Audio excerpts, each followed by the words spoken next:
Hi అండి, అందరికీ నమస్కారం. ఈరోజు కార్తీక బహుళ త్రయోదశి అండి. ఈ రోజున ఏ పనులు చేస్తే మన జీవితాలు మారిపోతాయో, ఏమి దానం చేస్తే మన కష్టాలు తోలుతాయో, అలాగే ఈరోజు కార్తీక పురాణంలో 28వ అధ్యాయం గురించి శ్రీమతి రాజరాజేశ్వరి గారి ద్వారా విందామండి. ఎస్ఆర్ క్రియేషన్స్ ప్రేక్షకులకు నమస్కారం. కార్తీక మాసం 28వ రోజు బహుళ త్రయోదశి. ఈరోజు శివాలయంలో కానీ విష్ణాలయంలో కానీ ఎక్కడైనా కానీ నవగ్రహారాధన మంచిది.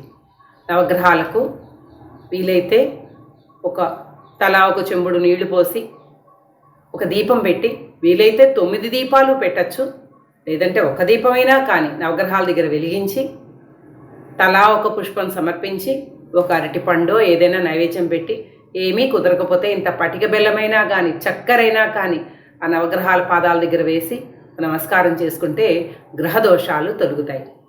కార్తీక మాసం 28వ రోజు కార్తీక పురాణంలో 28వ అధ్యాయాన్ని తెలుసుకుందాం. కార్తీక పురాణం 28వ అధ్యాయం. అంబరీషకృత సుదర్శన స్తుతి. అంబరీషుడు ఇట్లు పలికెను: ఓ సుదర్శన చక్రమా, ఆగు ఆగు, నీకు నమస్కారం. ఇతడు బ్రాహ్మణుడు, ఇతనిని చంపుట తగదు. నీకు వధతో కూడిన ఆహారము కావలెనన్నా నా శరీరము నిచ్చెదను. ఈ బ్రాహ్మణుని విడువుము, లేని ఎడల నాతో యుద్ధము చేయము. నీవు హరి యొక్క ఆయుధము కనుక నాకు దైవమైతివి. అయినప్పటికీ నీతో యుద్ధము చేయుదును కానీ నిన్ను బతిమాలుటలేదు. క్షత్రియునకు బ్రహ్మ యుద్ధమును విధించను కానీ యాచనను విధించలేదు. అయినను నీవు నాకు దేవతవు కనుక యాచించవచ్చును. ఓ సుదర్శన చక్రమా, నీవు సమస్త భూతములకు అజేయుడవు. ఈ మాట నాకు తెలియను కానీ అయినను నా బాహుబలము చూడుము. విష్ణువాది దేవతలందరూ నీ బలమును నా బలమును చూతురుగాక. నిన్నిప్పుడు భూమి యందు పడవేచెదను. అట్టి అవస్థను చెందక ఇతనిని విడువుము. నీకు జీవించియుండి హరిహస్తమందు నివసించు కోరిక యున్నెడలా నన్ను పాలించుము. శరణాగతుడైన బ్రాహ్మణుని విడువుము.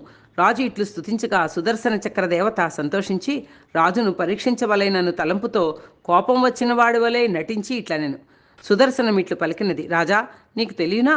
మధుకైటబులను నేను చంపితిని. దేవతలకు జయించుటకు శక్యము కాని వారైన రాక్షసులను అనేకులను చంపితినని తెలియదా? ఈ దుర్వాసుని కోపంతో కూడిన ముఖమును చూచుటకు ఎవరికైనా సమర్థుడున్నాడా? ఇట్టి దుర్వాసుడు శంకర బ్రహ్మల యొక్క తేజోధారి అయినను ఇప్పుడు ఇట్టి అవస్థను నా వలన చెందెను కదా. శంకరుని వలన క్షత్రియ సంహారకారకమైన తేజస్సును సంభవించినది. ఆ బ్రహ్మ తేజస్సు నాకంటే అధికము కాదు. అదియు నా చేత అనేక పర్యాయములు అతిక్రమించబడినది. క్షత్రియ తేజోవంతుడువైన నీవు నాతో యుద్ధమునకెట్లు సమర్థుడు వగుదువు? బ్రహ్మశంకరుల 2 తేజస్సులు నాకు చాలనివై ఉన్నవి. రాజా, క్షేమం కోరినవాడు బలవంతునితో స్నేహం చేయవలెను. ఇట్లు న్యాయం ఉండగా నీవు మూర్ఖత్వం అవలంబించి నాతో యుద్ధమునకు సన్నద్ధుడవు ఎందుకైతివి? నీవు హరిభక్తుడవని నేను నిన్నెంతవరకు సహించితిని. కాబట్టి నీవు దూరముగా పొమ్ము, ప్రాణములను వృధాగా పోగొట్టుకొనుకుము. ఇట్లు సుదర్శన చక్రవాక్యమును విని అంబరీషుడు కళ్ళెర్రచేసి సుదర్శన చక్రముతో ఇట్లనెను: సుదర్శన చక్రమా, నీవు నా దేవునకు ఆయుధమైతివని నిన్ను బాణముల చేత 100 ఖండములుగా కొట్టలేదు. నీవు క్షత్రియ ధర్మం అవలంబించి నాతో మాట్లాడుచున్నావు కనుక ఇక ముందు నీకు గర్వం ఉండబోదు. నీ గర్వమును నశింపచేయి బాణములు నా హస్తమందున్నవి. నేను బ్రాహ్మణుల యందు, దేవతల యందు, స్త్రీలందు, జ్ఞాతుల యందు, గోవుల యందు బాణములను వదలను. నీవు క్రూరుడవైనను దేవుడు ఒకటి చేత ఎంతవరకు ఉపేక్షించి తిని. నీవు దేవత్వమును వదులుకొని క్షత్రియత్వంతో కూడి నా యందు నిలిచి అగ్నితో సమానమైన వేడిగల నా బాణములను సహించు చూతము. ఇట్లని అంబరీషుడు 24 బాణములను సుదర్శన చక్ర పాదములపై చల్లెను. ఇట్లు క్షాత్రపౌరుషంతో కూడిన రాజును చూచి సుదర్శనుడు నవ్వుచూ ఇట్లనెను: రాజా, నీ సంరక్షణ నిమిత్తమే హరి నన్ను పంపినాడు. నిన్ను శరణాగతుడైన బ్రాహ్మణుని విడిచితిని, సుఖముగా ఉండుము.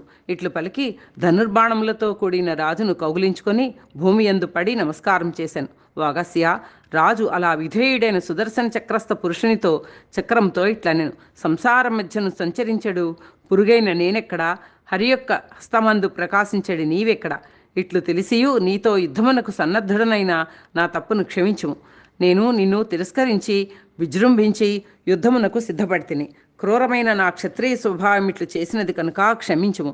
ఇది శుక్లపక్షము, పగలు యుద్ధభూమి, మకర మాసం, మాఘమాసం. కాబట్టి పుణ్యకాలమందు నా దేవుడైన నీ వలన మృతిని కోరియే యుద్ధమునకు వచ్చి తిని. భగవద్గీత ఎందిట్లు గలదు. ఉత్తరాయణమందు శుక్లపక్షమందు పగలు మృతి చెందిన వారు అర్చిరాది మార్గమును పోయి బ్రహ్మపదమును చేరువారు. కార్తీక శుక్ల ద్వాదశి నాడు వెళ్లిన దుర్వాసుడు మాఘమాసమునకు తిరిగి వచ్చెను. సుమారు 3 మాసాలకు అంబరీషుని చేరినాడు.